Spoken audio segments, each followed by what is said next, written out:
حميد والذين هم لفروجهم حافظون إلا على أزواجهم أو ما ملكت أيمانهم فإنهم غير ملومين. صدق الله المولانا العظيم وصدق رسوله النبي الكريم الأمين ونحن على ذلك لمن الشاهدين والشاكرين والحمد لله رب العالمين. بلغ العلا بكماله كشف الدجى بجماله حسنت جميع خصاله صلوا عليه وآله یا صاحب الجمال و یا سید البشر من وجهك المنیر لقد حفظ القمر لا يمكن الثناء كما كان حقه بعد خدا بزرگ تو ہی قصہ مختصر. پیارے آقا مدینے والے مصطفیٰ صلی اللہ علیہ وآلہ وسلم کی بارگاہ میں درود و سلام کا نذرانہ پیش کرنے کی بے شمار فضیلتیں اور برکتیں حضرت سیدنا ابو الدرداء رضی اللہ تعالی عنہ سے روایت ہے. حضور نبی کریم صلی اللہ علیہ وآلہ وسلم نے ارشاد فرمایا، جو بندہ میری ذات پر 10 مرتبہ صبح اور 10 مرتبہ شام درود و سلام پڑھے گا اسے میری شفاعت ضرور ملے گی. صلو علی الحبیب صلی اللہ تعالی علی محمد صلی اللہ علیہ وآلہ وسلم. صلاۃ و سلام علیک یا سیدی یا رسول اللہ.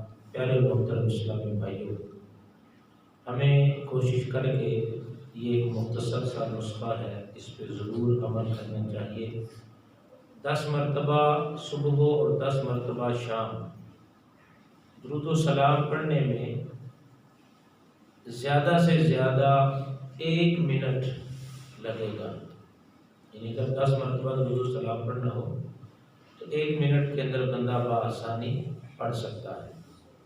تو لہذا کام مختصر ہے لیکن اس پر ملنے والا اجر بہت زیادہ ہے. فرمایا کہ اسے میری شفاعت ضرور ملے گی.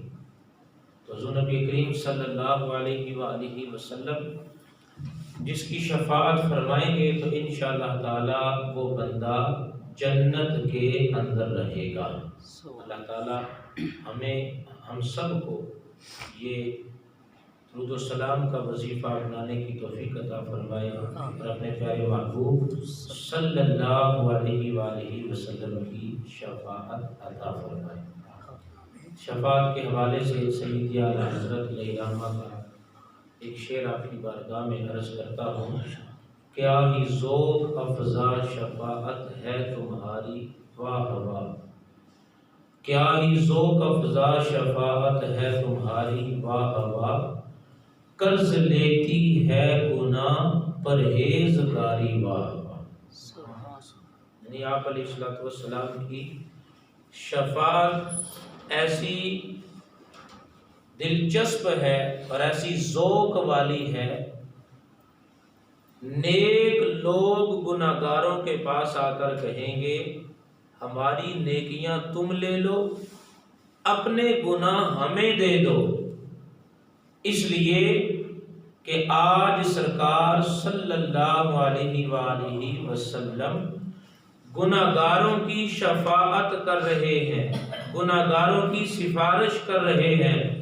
تو اگرچہ ہم نے نیک اعمال کیے ہیں، نیکیاں کی ہیں، رب کی فرما برداری کی ہے، لیکن اپنے اعمال کے ذریعے جنت جانا یہ اور ہے، اور محبوب کا بخشوایا ہوا جنت جائے اس کا مزہ کچھ اور ہے. تو کہا ہماری نیکیاں تم لو، اپنے گناہ ہمیں دو، ہم اپنے اعمال کے ساتھ نہیں محبوب کے فضل و کرم سے جنت میں جانا چاہتے ہیں. تو قرض لیتی ہے گناہ پرہیزگاری واہ.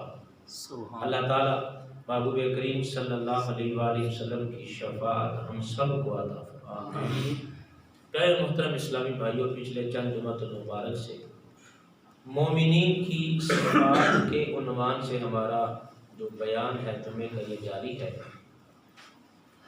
اللہ فرماتا ہے قد افلح المؤمنون الذین هم فی صلاتهم خاشعون والذین هم عن اللغو معرضون والذین هم للزکاة فاعلون۔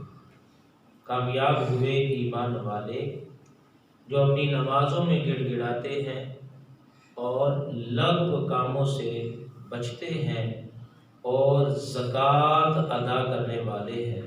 اور اسی کا دوسرا مفہوم بھی ہم نے سنا کہ جو اپنے نفس کو برے اخلاق سے پاک کرنے کے لیے کوشش کرتے ہیں۔ آج اس سے آگے جو آیت مبارکہ ہے اس کے اندر اللہ تعالیٰ نے مومنین کی ایک اور صفت بیان کی۔ فرمایا والذین هم لفروجہم حافظون، وہ ایمان والے جو اپنی شرم گاہوں کی حفاظت کرتے ہیں، الا علی ازواجہم او ما ملکت ایمانہم فانہم غیر ملومین، اپنی شرمگاہوں کی حفاظت کرتے ہیں مگر اپنی بیویوں اور شرعی باندیوں پر کہ اس معاملے میں ان پر کوئی ملامت نہیں ہے۔ اب یہاں دو چیزوں کو بیان کیا گیا۔ نمبر ایک، ایمان والے وہ کامیاب ہونے والے ہیں جو اپنی شرمگاہ کی حفاظت کرتے ہیں، یعنی حرام کام کے ذریعے اپنی شہوت کو پورا نہیں کرتے۔ یہاں یہ بات توجہ طلب ہے، اللہ تعالیٰ نے جو انسان کی تخلیق فرمائی تو یہ انسان کی فطرت کے اندر یہ بات موجود ہے کہ اللہ نے اس میں شہوت بھی رکھی ہے، اور اس شہوت کو پورا کرنے کے لیے رب نے ایک فطرتی نظام بھی دیا ہے کہ وہ نکاح کرے، یا جس طرح پرانے زمانے کے اندر ایک باندیوں کا لونڈیوں کا سلسلہ ہوتا تھا، وہ خرید کر ایک تو وہ گھریلو کام کے اندر بھی معاونت ان سے لی جاتی تھی، اور اگر وہ انسان کی ملکیت میں ہے تو وہ اسے اپنی شہوت بھی پوری کر سکتا ہے، اس میں کسی قسم کا گناہ نہیں ہے۔ تو یہ اسلام نے ہمیں شہوت کے پورا کرنے کا ایک فطرتی نظام دیا ہے۔ اب فرمایا جو اپنی شرمگاہوں کی حفاظت کرتے ہیں مگر ان دو معاملات میں، کہ یہ تو رب کی طرف سے اجازت ہے اور یہ فطرتی ایک نظام ہے، لیکن اس کے علاوہ جو ہے جو اپنے آپ کو حرام کام سے بچائے گا، غلط طریقے سے شہوت پوری کرنے سے اپنے آپ کو بچائے گا، اور اسی کے تحت علماء نے یہ بھی بیان کیا کہ وہ چیزیں جو حرام کی طرف لے کر جانے والی ہیں، حرام کام کی طرف لے کر جانے والے جو اسباب ہیں، جیسے معاذ اللہ بد نگاہی کرنا، عورتوں کو دیکھنا، یا کسی اجنبی عورت کے ساتھ تنہائی میں علیحدہ ہونا، یا اسی طرح کی دیگر چیزیں ہیں، فی زمانہ اگر ہم ان پہ غور کرتے ہیں تو بہت زیادہ وہ اسباب ہمیں اپنے معاشرے کے اندر ملتے ہیں۔ اس کا ایک سبب فلمیں دیکھنا، بے پردہ عورتوں کو دیکھنا، یا غلط مناظر کو دیکھنا، یہ وہ چیزیں ہیں جو بندے کو اس گناہ کی طرف لے کر جاتے ہیں۔ اور پھر بندہ جب ان چیزوں میں پڑتا ہے تو آہستہ آہستہ پھر آگے بڑھتے بڑھتے وہ حرام کام میں مبتلا ہو جاتا ہے۔ تو یہاں فرمایا گیا وہ ایمان والے کامیاب ہیں جو اپنے آپ کو حرام سے بچاتے ہیں، اپنی شرمگاہ کی حفاظت کرتے ہیں، اور اپنی پاک دامنی کو عیب نہیں لگنے دیتے، اپنے دامن کو اس عیب سے پاک رکھتے ہیں، کوشش کرتے ہیں اپنے آپ کو بچانے کی۔ اور اگر فی زمانہ ہم دیکھیں تو گناہ کرنا آسان ہے، پاک دامن رہنا بہت مشکل ہے، پاک دامن رہنا بہت مشکل ہے۔ لیکن آج کے اس زمانے کے اندر بھی اگر کوئی اپنی پاک دامنی کی حفاظت کرتا ہے، اپنی نگاہ کی حفاظت کرتا ہے، اپنی شرمگاہ کی حفاظت کرتا ہے اور حرام سے بچتا ہے، حرام سے اپنے آپ کو بچاتا ہے، بد نگاہی سے اپنے آپ کو بچاتا ہے، تو قرآن اعلان کر رہا ہے قد افلح المؤمنون، یہ حرام سے بچنے والا، زنا سے بچنے والا، بد نگاہی سے بچنے والا، اللہ فرماتا ہے میرا یہ بندہ کامیاب ہونے والا ہے۔ اور پیارے محترم اسلامی بھائیو، اگر آج ہم غور کریں نا تو گناہ میں پڑنا شاید ہم نے خود آسان کر دیا ہے۔ ہمارے ہاں شادیوں میں تاخیر کی جاتی ہے، بیٹا جوان ہو گیا، بیٹی جوان ہو گئی، بالغ ہو گئی، اب حکم تو یہ ہے جتنا جلدی ہو سکے اس کا نکاح کرو۔ لیکن ہم اپنے معاشرے کے اندر جب دیکھتے ہیں تو ہمارے معاشرے کے اندر کام ایسے ایسے، رسمیں ایسے ایسی، رواج ایسے ایسے آ گئے کہ ان کو پورا کرنے کے چکر میں لڑکا بوڑھا ہو جاتا ہے، لڑکیوں کی جوانی چلی جاتی ہے مگر شادی نہیں ہو پاتی۔ آج کے اس معاشرے کے اندر اگر ہم اپنی اولاد کو گناہوں سے بچانا چاہتے ہیں تو جتنا ممکن ہو سکے ان کی جلد از جلد شادی کر دی جائے، وگرنہ سوشل میڈیا کے اوپر کیا طوفان ہے، میڈیا کے اوپر کیا طوفان بدتمیزی کھڑا کیا جاتا ہے، اور کیسے کیسے مناظر اور کیا کیا معاملات کیے جاتے ہیں۔ آج کے اس دور کے اندر نوجوانوں کو پاک دامنی محفوظ رکھنا اور اپنے آپ کو بچا کے رکھنا یہ ہمارے ہی ہاتھوں مشکل ہو گیا ہے۔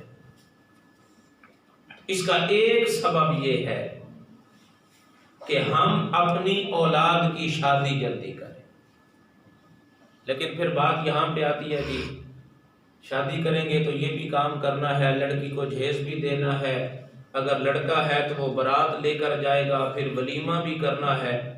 اس حوالے سے عرض یہ ہے، اسلام نے تو یہ پابندیاں نہیں لگائیں، اسلام نے تو یہ پابندی نہیں لگائی کہ تم نے 100 بندہ لے کے جانا ہے تو ہی بارات جائے گی، اسلام نے تو یہ پابندی نہیں لگائی کہ تم نے میرج ہال کے اندر 400 بندے کی دعوت کرنی ہے تو ہی ولیمہ ہوگا، اسلام نے تو نہیں پابندی لگائی، یہ تو ہماری لگائی ہوئی ہے۔ اور پھر آج ہماری انہی پابندیوں کی وجہ سے ہمارے معاشرے کے اندر بگاڑ آ رہا ہے۔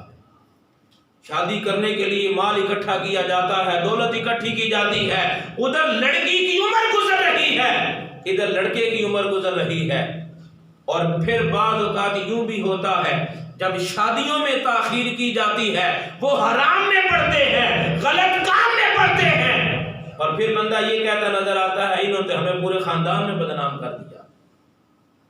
لیکن بات یہ ہے اس کے اسباب بھی تو ہم نے ہی پیدا کیے ہیں۔ اسلام میں شادی صرف یہ ہے کہ بندہ عورت کا حق مہر ادا کرے، اس میں کوئی ضروری نہیں 50 بندے لے کر جاؤ، 100 بندے لے کر جاؤ، بھئی 3-4 افراد جائیں، اس کے خاندان والے جائیں، حق مہر ادا کریں، عورت کو اپنے گھر لے آئیں، اور ولیمہ کرنا سنت مبارکہ ہے، اس میں کوئی 400 بندے کو اکٹھا کرنا شرط نہیں، جس کی جتنی توفیق ہے حسب توفیق ولیمہ کریں۔ حضور نبی کریم علیہ السلام نے بھی تو شادیاں کی ہیں، نکاح کیے ہیں، اور بعض اوقات کھجوریں کھلا کر آپ نے اپنے شادی کا ولیمہ کیا۔ حضرت عبد الرحمن بن عوف رضی اللہ تعالیٰ عنہ سرکار علیہ السلام کی بارگاہ میں آئے تو آپ سے خوشبو آ رہی تھی، آپ علیہ السلام نے ارشاد فرمایا اے عبد الرحمن خوشبو لگائی ہے؟ کہا ہاں حضور کل میں نے نکاح کیا ہے. ذرا غور کیجئے گا، سرکار علیہ الصلوۃ والسلام کو اس بات کی خبر نہیں کہ عبد الرحمن نکاح کر کے آیا ہے. پوچھنے پر بتایا حضور کل میں نے نکاح کیا تھا اور نکاح کے وقت خوشبو لگائی تھی، یہ وہ خوشبو آ رہی ہے. ذرا غور کیجئے، سرکار کے صحابی نے تو سرکار کو نکاح میں بھی نہیں بلایا، نکاح میں بھی نہیں بلایا، اور اگلے دن آ کے بتا رہے ہیں حضور کل میں نے نکاح کیا تھا. اسلام نے تو اتنی وسعت رکھی ہے، اسلام نے تو کوئی پابندی نہیں لگائی. اور آج ہمارے یہاں انداز یہ ہے کہ جب تک ہم نے پوری فیملی کو نہیں بلانا، اور ہمارا انداز بھی یہی ہوتا ہے کہ نہیں جی ہم نے تو پورے گھر کو بلایا تھا، نہ ساڈا ایک ہی بندہ بلایا، ہم نے تو یہ بھی کیا تھا، وہ بھی کیا تھا، یہ بھی دیا تھا، انہوں نے تو کچھ بھی نہیں دیا. اور ہم پھر کیا کرتے ہیں، ہم کہتے ہیں آج کے بعد ہمارا ان سے لین دین ختم ہے، اور پھر وہ کیا کہتے ہیں مرنا جینا مکا کے ٹر جاندے. یہ ہماری بنائی ہوئی رسمیں ہیں، ہمارے بنائے ہوئے اصول ہیں. اسلام نے تو بڑی سستی سی شادی رکھی ہے. تو پیارے محترم اسلامی بھائیو، گناہ کی طرف لے کر جانے والی یہ ایک چیز ہے. یہ باتیں جو میں یہاں عرض کر رہا ہوں کرنی بھی آسان ہے، سننی بھی آسان ہے، لیکن عمل جب ہوگا نا پھر اس کا فائدہ ہم دیکھیں گے. اگر آج کوئی شخص اپنے خاندان کے اندر ہمت کرے اور کھڑا ہو اور یہ کہے آج کے بعد صرف رسم وہی پوری کی جائے گی جو شریعت کے مطابق ہے، آج کے بعد صرف وہی کام کیا جائے گا جس میں لڑکے والوں کو بھی آسانی ہو، لڑکی والوں کو بھی آسانی ہو. لڑکیوں کی عمریں گزر جاتی ہیں، لڑکا کاروبار بناتے بناتے بوڑھا ہو جاتا ہے مگر شادیاں نہیں ہو پاتی. پھر وہ کہاں سے پاک دامنی بچا کے رکھے، کہاں سے اپنے آپ کو گناہوں سے بچا کے رکھے. آج ہم نے یہ رکاوٹیں کھڑی کی ہیں. اور پھر بعض کا جب شادی ہوتی ہے نا، قرضہ لے کے شادی کرتے ہیں، قرضے لے کے ولیمے کرتے ہیں، برات کا انتظام کیا جاتا ہے. شادی ہو گئی، اب 5 6 7 10 سال وہ شادی کے قرضے ہی اتارتا رہتا ہے. اسلام نے تو نہیں یہ کہا تھا، اسلام نے تو یہ کہا تھا اس کا حق میں ادا کرو اور جو اس کا نان و نفقہ ہے وہ اس کا پورا کرو. یہ پابندیاں ہم نے لگا رکھی ہیں. اگر اس چیز کو ختم کیا جائے تو ہماری اولاد گناہ سے بچ سکتی ہے. فرمایا والذین هم لفروجہم حافظون، وہ جو اپنی شرمگاہوں کی حفاظت کرتے ہیں. اگر ہم اس طرف چلیں گے نا تو انشاءاللہ رب کی بارگاہ سے ہمیں اجر ملے گا. اور پھر لوگ اس ڈر سے نہیں کرتے نہیں یار اساں یہ کام کیتا نہ تے برادری والے ہتھاں نے بڑے دینے، برادری والے کیا کہیں گے، لوگ کیا کہیں گے. بھئی اگر لوگوں کی سننی ہے تو لوگ تو سب کچھ کھا کے بھی عیب نکال دیتے ہیں. آپ لوگوں کے سامنے مرغے مسلم رکھو، ان کے سامنے بکرا روسٹ کر کے رکھ دو، یہ کھانے کے بعد پھر بھی کہیں گے نمک تھوڑا زیادہ تھا، یہ کھانے کے بعد پھر بھی یہ کہیں گے مرچ تھوڑی زیادہ ہو گئی تھی. عوام کا تو یہ حال ہے. ہم نے لوگوں کی نہیں سننی، یہ دیکھنا ہے رب کیا فرما رہا ہے، رب کا قرآن کیا کہتا ہے، شریعت کیا کہتی ہے. جو پاک دامنی اگر لینا چاہتے ہیں تو اس کا ایک سبب اس چیز کو اپنے معاشرے سے ختم کیا جائے. اور پھر جو پاک دامنی اختیار کرتا ہے نا، خدا کی قسم اس کا مقام کیا ہوتا ہے. جو پاک دامنی اختیار کرتا ہے، گناہ سے اپنے آپ کو بچاتا ہے، اگر لوگ اس پہ تانا بھی لگائیں نا، تانے بھی اس کو دیں، رب چھوٹے بچوں کے ذریعے اس کی پاک دامنی کا اعلان کرواتا ہے. حضرت مریم رضی اللہ تعالیٰ عنہ پاک دامن تھیں، آپ پاک دامنی والی تھیں، اپنی پاک دامنی کی حفاظت کرنے والی ہیں. جب آپ پہ تہمت لگائی جاتی ہے، آپ کو برا کہا جاتا ہے، اللہ حضرت عیسیٰ کے ذریعے آپ کی پاک دامنی کا اعلان کرواتا ہے. ابھی آپ چھوٹی عمر میں ہیں، آپ کی پاک دامنی کا اعلان ہوتا ہے. حضرت یوسف پہ تہمت لگائی جاتی ہے، ان پہ آپ لگایا جاتا ہے. اللہ ایک دودھ پیتے بچے کے ذریعے ان کی پاک دامنی کا اعلان کرواتا ہے، کیونکہ وہ پاک دامن ہے، وہ گناہوں سے بچنے والے ہیں، وہ گناہوں سے معصوم ہے. اسی طرح جب حضرت عائشہ پہ تہمت لگائی جاتی ہے، سیدی اعلیٰ حضرت فرماتے ہیں ذرا ان کی عظمت تو دیکھو، ان کا مقام تو دیکھو، ان کی شان تو دیکھو. جب حضرت عائشہ پہ تہمت چاہتا زمین بول کے گواہی دیتی، اللہ چاہتا درخت بول کے گواہی دیتے، اللہ چاہتا زمین کا ایک ایک ذرہ بول کے پاک دامنی کی گواہی دیتا، مگر سرکار کی محبوبہ کی بات ہے، سرکار کی زوجہ کی بات ہے، تو پاک دامنی کا اعلان رب قرآن میں فرما دیتا ہے۔ ان کی پاک دامنی کا اعلان رب قرآن میں کرتا ہے۔ تو آج بھی جو اس رستے پہ چلتا ہے، گناہوں سے بچنے کی کوشش کرتا ہے، رب پھر خود اس کی حفاظت فرماتا ہے۔ لیکن پیارے محترم اسلامی بھائیوں، ہم نے بھی اس کے لیے کوئی اسباب مہیا کرنے ہیں۔ اپنی اولاد کو بچانا ہے، اپنے خاندان کو بچانا ہے، اپنے معاشرے کو بچانا ہے، تو یہ جو غلط چیزیں ہیں انہیں ہمیں اپنے آپ سے دور کرنا ہوگا، اپنے آپ کو بچانا ہوگا۔ یہ ایک موضوع تھا جو میں نے آپ کی بارگاہ میں عرض کیا، انشاءاللہ اگلے جمعۃ المبارک کو بھی اسی کے حوالے سے چند ایک روایات اور مزید تفسیر انشاءاللہ ہم بیان کریں گے کہ گناہوں سے، اس کام سے، حرام سے، زنا سے اپنے آپ کو بچانا ہے تو کن چیزوں کو اختیار کرنا پڑے گا اور کن چیزوں کو چھوڑنا پڑے گا۔ انشاءاللہ اگلے جمعۃ المبارک کو بھی اسی حوالے سے گفتگو ہوگی۔ اللہ تعالی ہم سب کو اپنی پاک دامنی کی حفاظت کرنے کی توفیق عطا فرمائے، ہمیں ہر قسم کے گناہ سے بچائے، ایمان پہ ہمارا خاتمہ فرمائے، سنت عطا فرمائے۔